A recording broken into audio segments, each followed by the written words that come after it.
자, 이게 이제 조금 더 일찍 얘기를 드렸어야 되는데 뭐 다소 늦은 감이 있지만 어차피 내년 이맘때도 또 이런 짓을 반복을 할 게 틀림없으니까요. 지금 조금 늦은 감이 있어도 이걸 또 더군다나 지금 이런 깽판 치고 있는 흐름이 현재 시장 지수 상황을 보게 된다라고 하면 조금 더 이어질 수도 있죠. 현재 원래 이제 전통적인 통상적인 흐름으로 친다 그러면 7월 첫 주까지 연결될 수 있다. 즉 오늘로 끝나야 돼요. 오늘 끝나야 되는데 지금 진행 상황을 보게 된다 그러면 오늘이 끝일 가능성도 있긴 있습니다. 지금 방산 쪽하고 바이오 쪽하고 어제 쭉 올라들었던 바이오도 깨지고 지금 뭐 전방위로 깨지고 있거든요. 왼쪽에 메인 종목들 상황을 살펴보게 된다 그러면 거의 뭐 지수 폭락하는 날 분위기를 풍기고 있죠. 이 흐름이. 근데 이게 조금 더 이런 흐름들이 이어질 수 있기 때문에 설명을 조금 더 드리도록 하겠습니다. 자, 이 기관, 우리 주로 기관을 중심으로 해서 외국인들은 이런 일들을 하기도 하고 안 하기도 하고 그래요. 이렇게 케이스 바이 케이스 때에 따라서 장세 흐름에 따라서 이제 차이가 있습니다만, 기관들의 경우에는 매년 이 시기에 6월 말 반기에 윈도우 드레싱을 이런 깽판 플레이를 롱숏 게임을 벌이지 않은 적이 단 한 번도 없다라고 얘기를 드렸죠. 단 한 번도 없습니다. 지금까지. 그러니까 2009년부터 시작해가지고 지금 17년째 올해까지 맞죠? 9, 0, 1, 2, 3, 4, 5, 6, 7, 8, 9, 0, 1, 2, 3, 4, 5 17년째야. 17년째 이렇게 지속되어 왔기 때문에 그래서 작년 같은 경우도 작년 6월 달에도 제가 이 얘기를 드렸죠. 내년 6월에 가서 보십시오. 틀림없이 내년 6월에도 이런 짓을 벌일 겁니다. 작년 6월 달에도 이랬습니다. 작년 6월에도 이런 짓을 벌였었어요. 지금 바로 여러분들이 보시는 것 같은. 그리고 재작년에도 그 전년도에도 계속 그랬고요. 그래서 얘들이 이런 짓을 안 하면 내가 성을 개시로 바꾸겠다, 소원의 장을 지지겠다 라고 얘기를 했어요. 근데 우리 훌륭하신 개 나으리들의 매년 이런 개 같은 짓을 반복하는 덕택에 제가 성을 개시로 바꾸는 일이 아직까지 일어나지를 않고 있습니다. 제 생각에는 앞으로도 뭐 제가 성을 개시로 바꿀 일은 없을 것 같아요. 그래서 조금 늦어도 여러분들에게 다시 설명을 드리도록 합니다. 자, 얘들은 왜 매년 6월달만 되면 이 짓을 하고 있는 걸까요? 앞에도 설명드렸던 것처럼 오히려 우리 같은 경우에는 연말 윈도우 드레싱이 오히려 더 적다라고 얘기를 들었습니다. 연말 윈도우 드레싱이 더 적어요. 그러니까 미국 시장 같은 경우 이 윈도우 드레싱이라는 건 자, 예를 들면 1년간 이제 게임을 이제 수익을 쭉 쌓아놓는 이런 형태로 쭉 끌고 들어갔지 않습니까? 1년 동안 이렇게 한 다음에 북 클로징을 하는데 이제 장부 끝나죠. 이제 덮고 그래가지고 연간 수익률 이런 거 이제 확정 짓고 그리고 우리가 이만큼 수익을 냈습니다 하고 혹은 조금 못 낸 경우는 올해 수익이 조금 모자랐었는데 뭐 내년에는 앞으로 뭐 잘 하겠다는 동 뭐 이래가지고 이제 이런 거를 만들잖아요. 그러니까 이걸 이 펀드들 같은 경우에 요 수익률을 가능한 한 좋게 포장을 해서 만들어야 그래야 다시 또 돈을 유치를 하고 자금을 유치하고 그러지 않습니까? 그래서 요런 작업들을 연말에 들어가게 되면 한다는 얘기예요. 그게 이제 윈도우 드레싱이라고 하는 거죠. 그러니까 이제 백화점에 그 진열대에 있는 그 포장을 바꾸는 것 같은 요걸 빌려가지고 그대로 그 단어를 이어온 거거든요.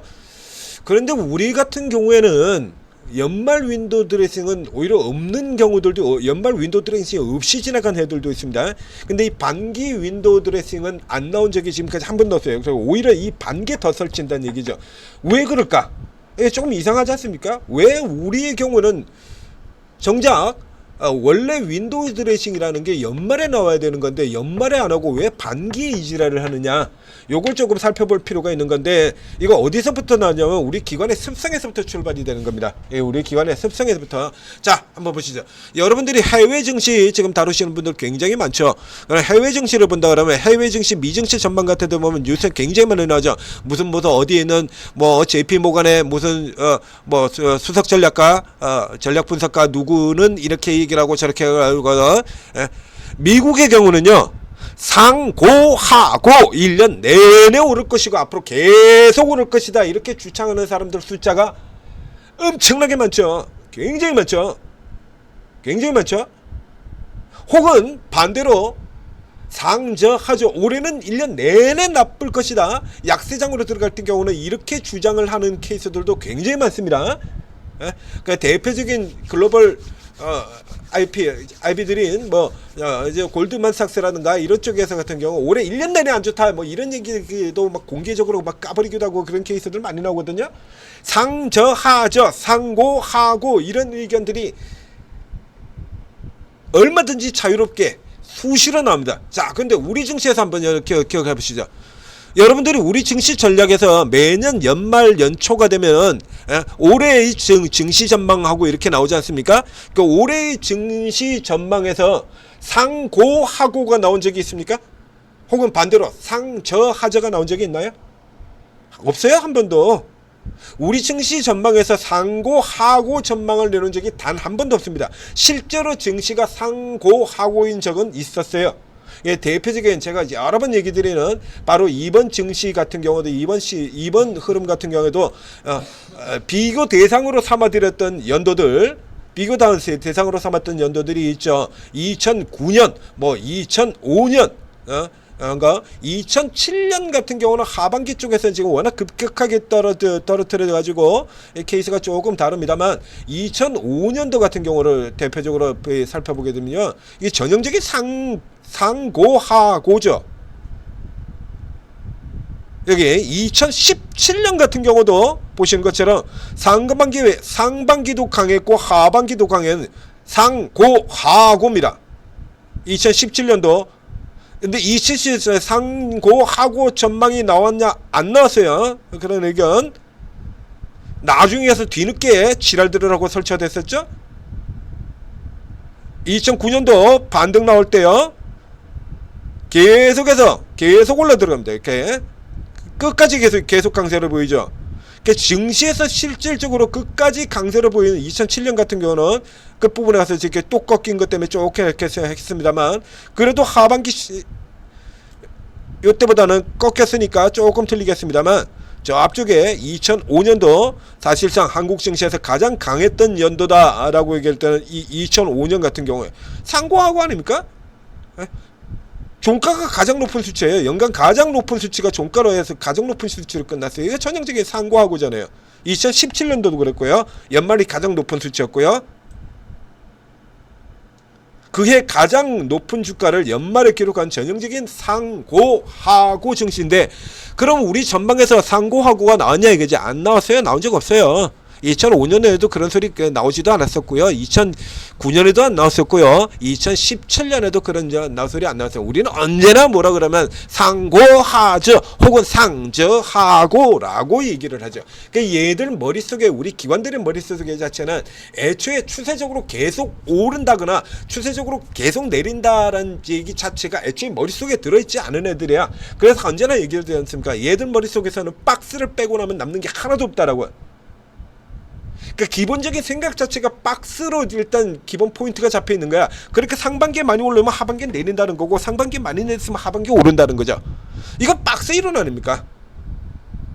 박스가 그런 거잖아요. 그렇죠? 잘 아시피 저 앞에 이 강철 박스피 시절서부터 이렇게 묶여져 있는 이 박스 임시, 상반기에 올랐으면 하반기에는 내리고, 상반기에 내렸으면 하반기에는 올라가고, 이 박스가 그런 거잖아요. 그래서 내려와서 밑으로 내려갔으면 올라가는 거고, 올라갔으면 밑으로 내려오는 거고요. 그 기본적인 인식 자체가 이렇게 잡혀있는 애들이라는 얘기예요. 그래서 얘들한테 굉장히 중요한 거는, 우리 기관한테서 그래서 더욱 중요한 거는 인식 자체가 이런 식으로 잡혀가지고 상고하저로 이렇게 되어 있다라고 하면, 자, 그래서 전망치를 올해 상저하고로 냈었죠.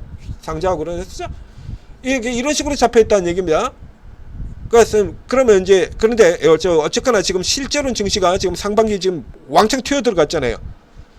머릿속에 항상 상반기에 많이 오르면 하반기에 내려가고, 상반기에 많이 내려가서 하반기에 올라간다, 이렇게 구조가 잡혀 있으니까, 그래서 6월 말 이 시기에서 많이 올랐으니까 이거 팔고, 그리고 항상 이렇게 갈 수밖에 없는 거예요.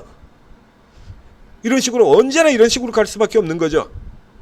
그 연말에는 아닌 거예요. 연말에는. 그래서 미국 같은 식으로 예를 들면 연말 윈도우 세일을 했다라고 하면 그러면 연말 쪽에서 아주 파괴적으로 바뀌어 좀 그 큰 흐름이 나겠죠. 근데 우리는 애초에 박스라는 인식을 가지고 접근을 하는 증시이기 때문에 연말보다 상반기 여기가 더 중요한 거예요. 상고하저 아니면 상저하고 딱 이렇게 둘 중에 하나로만 생각을 하잖아요. 상고하고와 상저하저가 없다니까요. 상저하저, 그래서 상반기도 나쁘고 하반기도 더 나쁘다라고 하면 굳이 이 시기에 이런 장난질을 칠 필요가 없는 겁니다. 그렇죠? 굳이 이런 식의 이 장난을 칠 필요가 없는 거잖아요. 혹은 저 앞서 보셨던 2005년이라든가 2009년이라든가 혹은 2017년도 같은 때처럼 그냥 스트레이트로 그냥 쭉 1년 내내 증시가 오르는 이 증시에서는 상반기도 많이 올랐지만 하반기도 계속 올라갈 거다 이거야. 그러면 굳이 이 자리에서 이런 생쇼를 벌릴 이유가 없는 거죠. 단기물 윈도우 드레싱이라는 게 필요가 없거든. 여기서부터 출발이 되는 거예요. 여기서부터 출발이 된 겁니다. 그래서 매년 이 짓을 하는 거예요. 반기 말만 되면. 그래서 지금 같은 경우는 우리 기관들의 인생에 뭐가 들어있을 것 같습니까? 지수가 이렇게 올랐거든요. 자, 뉴스에 나왔죠. 올해 상반기 상승률이 21세기 최고 수치다. 올해 상반기 상승률이 21세기 최고 기록이다 라고 이렇게 나와 있어요. 그러면 여러분 무슨 생각합니까? 하반기에는 약화될 것이다.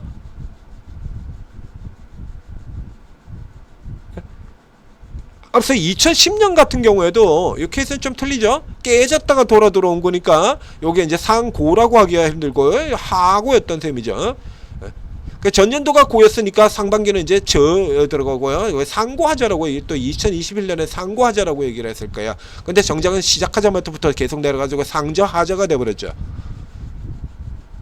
이 연도 같은 경우도 마찬가지 보게 되면 6월달 들어가서 보게 되면 이거 계속 반복해요. 이때 같은 경우도 6월달에 아주 흐름 바꿔가지고 들어가서 이런 식으로 바뀐다는 얘기입니다. 2021년도 2022년도 들어가 보게 되면 이제 6월달 여기 들어가지고 또 이런 식으로 깽판 치면서 난장판 피우고요. 또 내려갈 거라면 이렇게 계속 패야 되는 거거든요. 그러니까 지금 이렇게 많이 올라 들어와 있는 상황에 이렇게 놓여져 있다 보니까 나중에 올라 들어가건 말건 이런 상황을 계속해서 반복을 하는 이런 흐름이 나온다라는 얘기입니다. 그래서 이게 매년 이렇게 우리 기관들의 이 기본 인식 자체가 바뀌지 않는 한 우선 연기금부터가 박스라고 생각을 하거든요. 우리는 가장 기본적으로 기관들이 이렇게 계속해서 이런 식으로 박스라는 흐름에서 벗어날 수 없는 가장 큰 이유 자체가 또 어디에 있냐 그러면 바로 이 연기금 때문이다 라는 얘기입니다. 연기금. 자, 효성중공업처럼 이렇게 무식하게 간 종목 여기 같은 경우도 보자 이거예요. 이 연기금이 지금 제대로 길게 매매를 하는 종목 자체가 없어요. 보신 것처럼 자 이게 이 효성중공업 같은 종목들 지금 여기서부터 이렇게 오르고 있지 않습니까? 이렇게 오르고 있는 이 효성중공업 같은 종목에 연기금 이거 보자 이겁니다. 이 짓 하고 앉아 있어요. 하이닉스, 삼성전자 보겠습니다. 과연 하이닉스, 삼성전자는 연기금이 추세 매매를 하고 있을까요? 그럴 리가 없죠. 삼성전자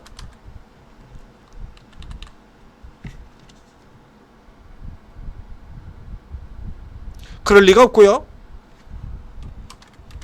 오늘 치고 나오는 한국전력 추세 매매를 할 리가 없죠. 오늘 연기금부터가 이러고 있어. 국내 최대의 큰손, 세계 최대의 펀드, 세계 최대의 연기금이라 그러는 연기금부터가 이렇게 박스 모든 종목에 다해서 다 박스라는 인식 가지고 이러고 접근하고 있는데, 그러니까 종목 자체가 지금 박스가 아니잖아요, 이거. 이 종목 자체 이게 박스 종목입니까? 아니잖아요. 삼양식품 한번 가볼까요? 현재 한국 증시에서 가장 강력한 종목인 종목 중에 하나인 삼양식품 누구 하나 이론의 여지 없이 이론의 여절시 한국 증시에서 가장 강력한 종목 중에 하나인 이 삼양식품을 연기금이 어떻게 다루고 있는지 한번 보여드리도록 하겠습니다. 자, 보이십니까? 여기도 마찬가지 단타치고 앉아있죠, 연기금이.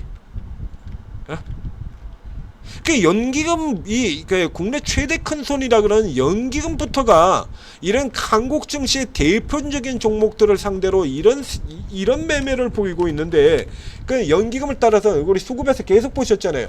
연기금이 매도를 치게 되면 사모펀드 같이 매도 치고 투신 매도 치고 증권 매도 치고 기관이 다 똑같은 식으로 매도를 움직이는 거 수도 없이 보셨지 않습니까? 연기금 따라서. 근데 이 연기금 자체가 이러고 있다는 얘기예요, 지금. 샀다 팔았다 샀다 팔았다 샀다 팔았다 샀다 팔았다. 박스인식이죠.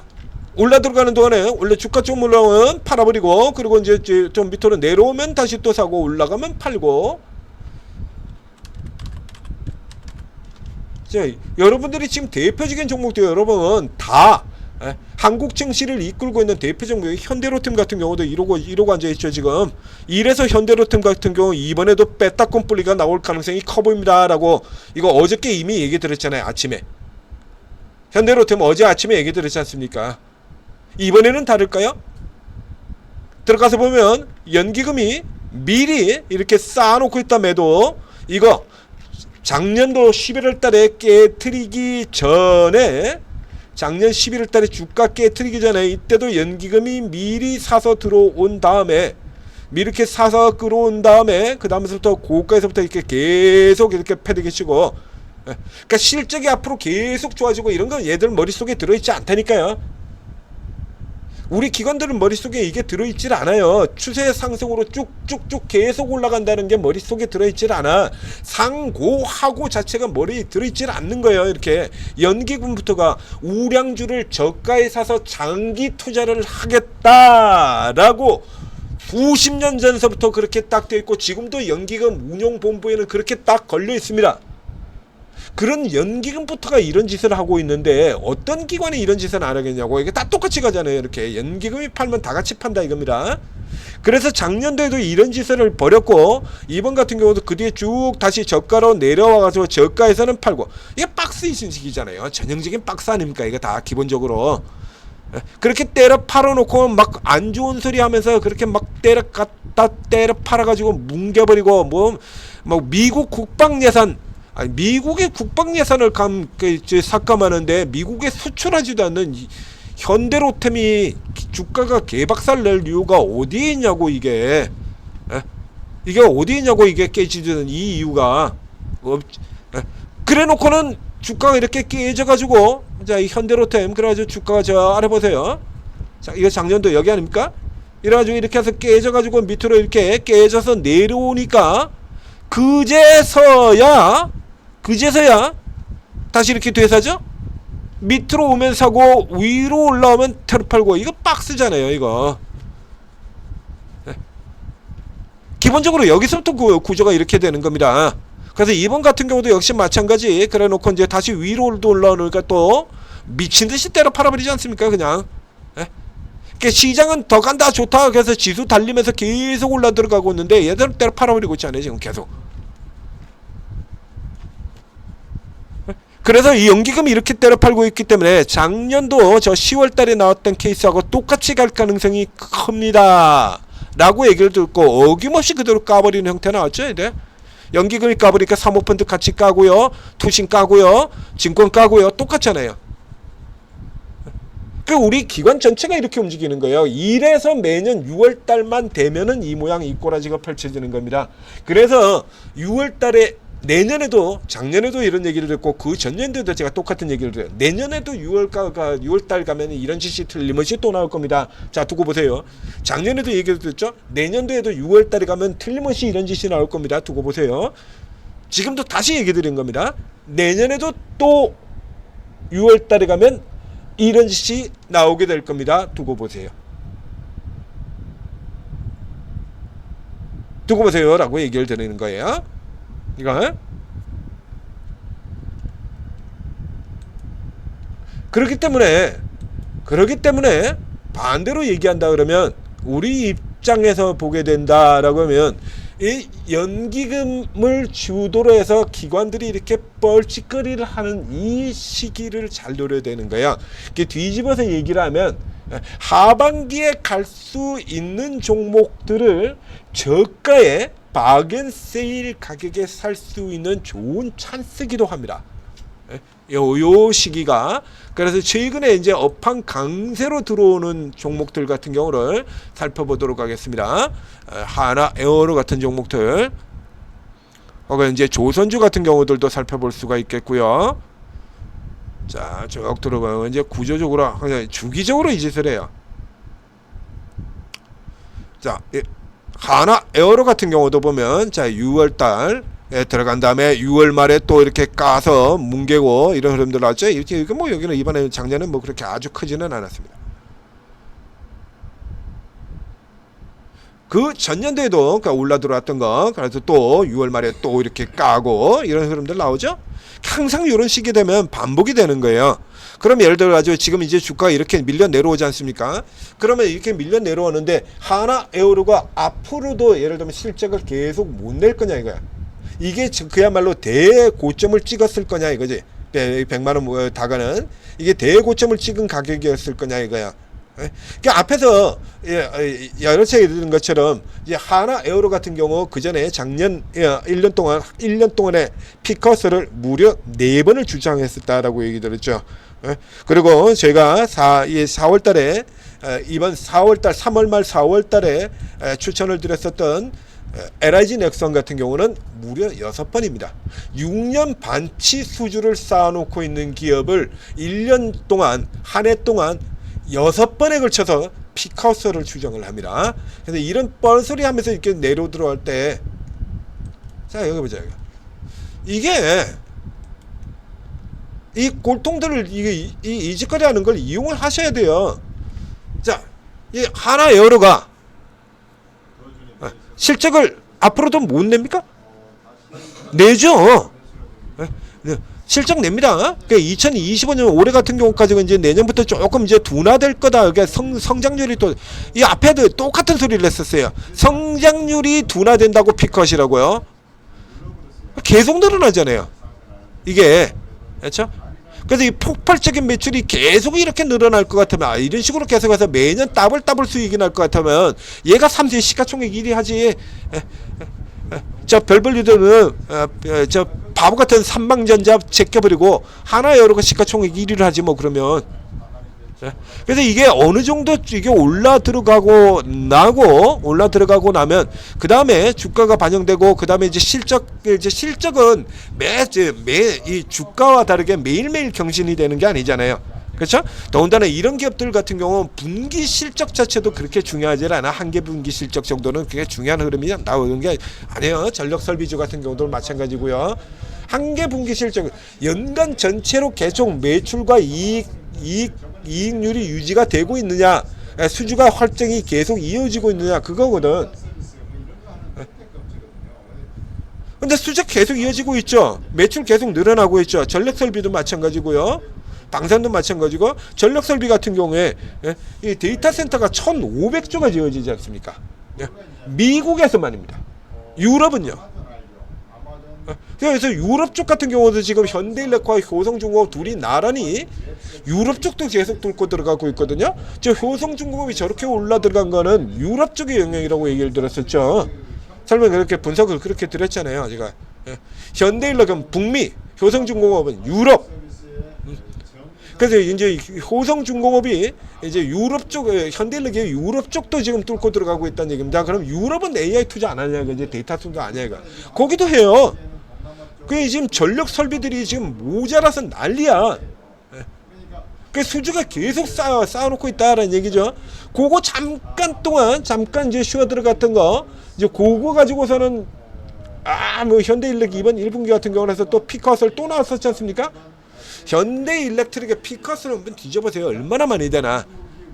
이건 그런 이 피커스는 왜 이렇게 나오고 있냐 이거지. 이것도 결국에 그 박스론 때문에 그래요. 박스 이론 때문에 앞에 고정적으로 아주 인식이 박혀버리는 박스 때문에 계속 좋아진다라는 거를 머릿속에 두지를 않는다고 얘들은.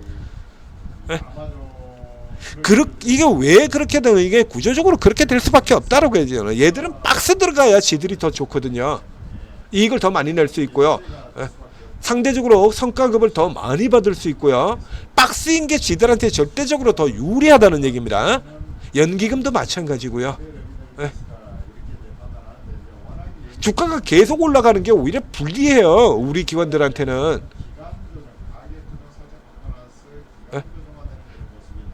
앞서서 설명드렸던 내용 하나 다시 되살려 보겠습니다.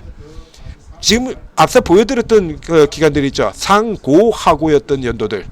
자, 상고하고였던 2005년, 2009년, 2007년도도 마찬가지고요. 2007년에는 미래에셋이 다 쓸어가 버린 바람에 뭐 별거 없었습니다만, 2009년, 2017년 상고하고로 끝난 이 연도들에서 펀드가 지수 상승률을 넘어선 펀드가 몇 퍼센트나 되시는지 아십니까?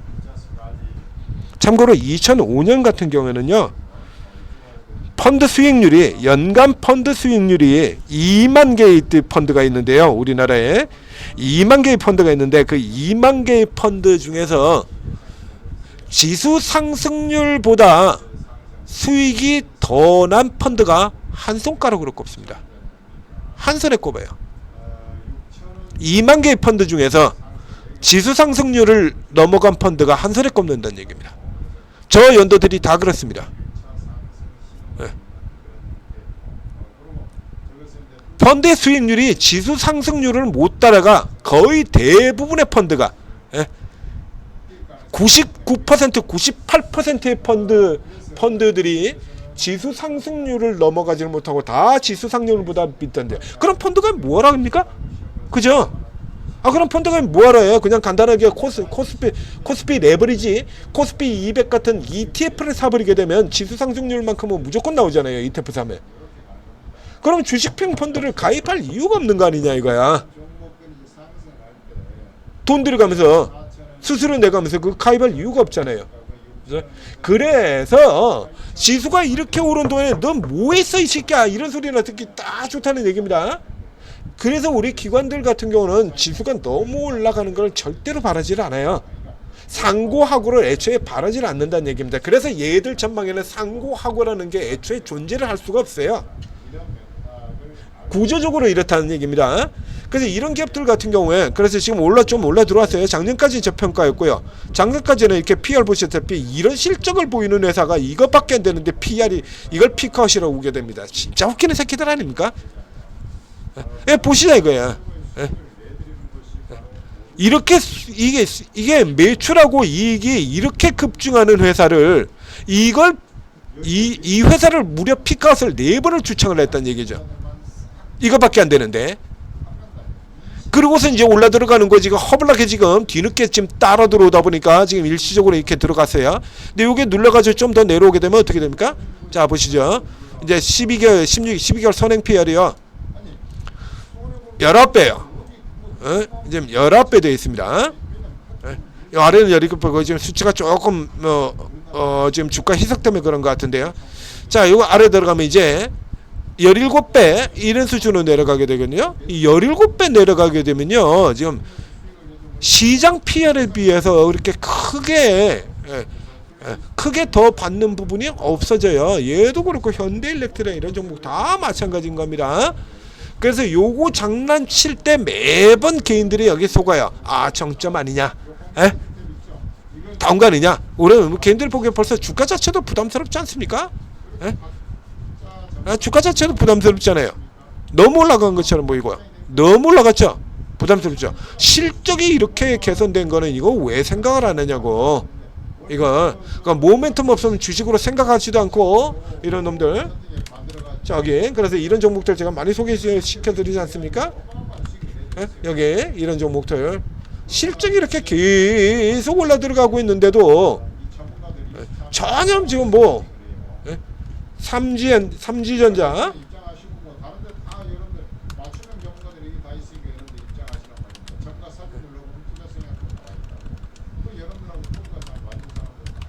이게 머릿속에 이게 박스만 들어있던 놈들이다 보니까 이게 계속 실적이 나아지는 부분들, 실적이 나아지게 되면 주가도 당연히 실적이 계속 이렇게 올라들어가면 주가도 올라 들어가는 맞는 거잖아요.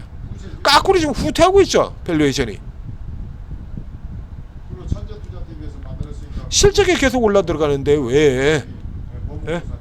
그래서 여러분들이 하나에어로 같은 종목 다 놓치고 삼양식품 같은 종목 다 놓치고 그러는 거예요. 삼양식품 같은 종목들, 하나에어로 같은 종목들 다 놓치고 삼양식품 같은 종목 다 놓치고 매번 쟤들한테 속아서 이런 일을 만들어내는 겁니다. 실적이 계속 높아진다 그러면 현재 올라가 있는 이 주가가 정당화된다니까요. 그러니까 단기적으로 이렇게 급등한 순간에는 이제 밸류에이션이 조금 높아지죠. 예, 높아지는데 그러나 실적이 발표 나오는 순간에 그 높아졌던 밸류에이션이 바로 다시 정당화된다는 얘기입니다. 정당화된다는 얘기예요. 자, 그 다음 두 번째, 자, 이 박스 인식 계속 지속하는 거 있는 게 왜 또 요 시기냐라고 하면, 자, 보시죠. 자, 이런 기업들 같은 경우에 올해 실적이 당연히, 자, 이제 이번에는 이제 개별 기업 쪽으로 들어가서 봅니다. 상반기 전년보다 분명히 좋죠. 하반기도 전년보다 좋습니다. 이제 실적으로 본다 그러면 이런 기업들 같은 경우 상, 고, 하, 고 기업이죠. 그렇죠? 지금 오늘 눌러 터지고 있는 이 현대로템. 자, 이 실적을 본다면, 자, 연간 실적으로 작년에 4,500억 이익에서 올해는 9,300억 이익으로 갑니다. 내년도에는 조금 둔화가 되겠지만 그래도 내년도에도 성장은 계속 지속되죠. 그 실적상으로 보게 된다 그러면 얘 상고하고죠. 상고하고예요. 상고하고인데, 자, 이번 같은 경우에 이제 기대치를 가지고 주가가 너무 많이 올라 들어가 버린 바람에 지금 2분기 실적이 나오기 전에 지금 PER 수준이 급등을 해서 쫙 치고 올라 들어가 버렸죠. 이 현대로톰의 전체적인 PER 수준도 24.6배까지 이렇게 쭉 치고 올라 들어가 버렸고요. 쭉 올라 들어갔습니다. 그럼 이제 이 사전에 이렇게 쭉 올라 들어갔는데 이제 실적이 이렇게 발표가 나오잖아요.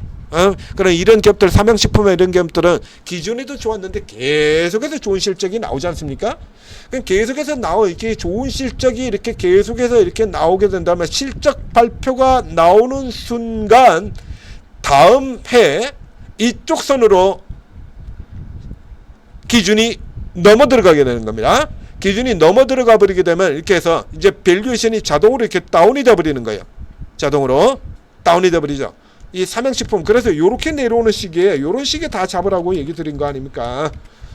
그래서 요런 시기에 이 종목들 잡았던 그게 지난 1분기 실적 발표 나오고 4월 저점 잡고 실적 발표 나오고 할 때 그때 요런 거 잡았던 수익률이 그게 바로 이거잖아요. 지금 저 다시 위에서 눌러지고 있는 S&D, 이 S&D 추천 들어갔던 게 이게 어디냐라고 하면 지난 1분기 실적 발표 나오고 개소리하면서 주가 떨어졌을 때 그때 추천 들어갔던 거지 않습니까? 자, 삼양식품 같은 경우도 저기고요. 여기서 추천 들어갔던 거잖아요. 여기서. 그래서 이 종목 같은 경우도 역시 마찬가지. 그래서 실적이 나온다는 얘기죠. 그래서 2분기 실적이 이제 개선되는 흐름이 이어지면 바로 이제 이 PER이 적용이 되어버리는 거예요. 이렇게 되면 졸지에 다시 저평가가 되어버리는 겁니다. 그러니까 오버슈팅 들어가고 난 다음에 실적이 나오기 전에 먼저 실적 발표 나오기 전에 당겨 좋은 실적 좋은 종목들 먼저 당겨 올려놓고 게임의 측면이라는 것도 있다는 얘기죠. 먼저 얘들 종목들은 다 실적이 상고하고 종목들입니다. 상고하고 종목들, 삼양식품 작년도에도 이지랄 했었죠. 상고하고예요. 올라 들어갔다가 그래서 미리 당겨 놓고 그리고 반기 윈도우 드레싱 구간에서 누르고 그리고 실적 나오면 다시 이보다 더 좋을 수 없다 그러고 다시 당기고 그리고 또 조금 들어가면 또 집어를 개 못 주고 다시 피커 그러면서 박스를 주창을 하다가 다시 또 당기고 요걸 계속 반복을 하는 거예요. 그래서 이 굉장히 강한 이런 업종들 같은 경우 1년에 그래서 4번의 피크아웃이 등장을 하고 이자를 하는 겁니다. 하나 에어로 4번, 넥슨은 6번, 코스맥스도 4번, 네. 실리콘2가 6번이고요. 이런 구조로 계속 들어가는 거예요. 그래서 이런 종목들 같은 경우 이 개별적으로 업황의 문제가 종목의 실적의 문제가 전혀 없는 이런 기업들 같은 경우는 이제 요 시기에 이제 실적 발표 전에 이렇게 눌리고 들어오는 흐름 나오거든요. 그 전에 먼저 당겨왔으니까요. 이제 현대로템이 기대 가지고 먼저 당겼다 눌려 들어가는 거하고 똑같아요. 그래서 요 시기에 먼저 사전 당겨 놓고 기대로 당겨 놓고 그 다음에 빠져 들어가고 난 다음에 그 다음에 실적 발표가 나오면 이제 밸류에이션이 다시 정당화되는 거예요. 그럼 다시 올라 들어가는 겁니다. 그러니까 시장 전체로 장난치는 거하고는 게임이 다른 겁니다. 그래서 시장 전체로는 얘들이 끝까지 상저하고 뭐 상고하저라고 우기건 말건 그렇게 가건 말건 그래가지고 상고하저면 상고하저인데 철강하고 유하하고 이런 건 왜 사니?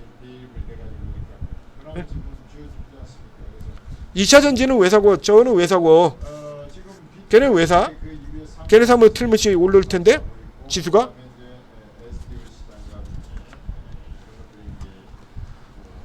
자, 이 구조가 계속 무한히 반복이 되는 게 한국 증시입니다. 시간 내서 조금 다시 설명드렸습니다. 그래서 내년도에도 이제 틀림없이 반복이 될 거야. 이제 제 강도의 문제고 그리고 종목의 문제가 되는 겁니다. 강도의 문제, 종목의 문제. 분기 말에도 이런 흐름이 나옵니다. 그러니까 반기 말이나 분기 말에도 나와요. 그래서 저쪽 종목들 1년에 4번씩 피커슬이 주창이 됐다라고 얘기를 했지 않습니까? 이런 흐름들 참고하셔서 좋은 종목들 쓸데없이 겁먹고 또 놓치고 하는 우를 저지르지 말고 잘 대응하셔서 좋은 종목들 싸게 살 수 있는 기회로 삼으시기 바랍니다. 이 수익률들이 다 그렇게 눌려질 때 받은 수익률들이 이거예요. 이거 우리가 지금 뭐 시장 주도주, 뭐 지금 섹터 주, 테마 주도주, 뭐 이런 거 지금 잡고 들어가는 거 아니고 이 실적 우량주들이요, 업황 강세주 실적 우량주들 이런 걸 지금 저평가인 구간에 저렇게 쓸데없이 눌러준 구간에 잡아 들어갔던 것만 가지고도 이런 게 나왔다는 얘기입니다. 이런 게 3개월 동안이요. 3개월 동안 이런 게 나온 겁니다. 지난 3개월 동안. 앞으로도 계속 반복할기 때문에 이런 거 잘 잡으면 계속 이렇게 여러분들 계속 먹을 수 있다는 얘기입니다. 자, 참고하시고 투자에 활용하시기 바랍니다.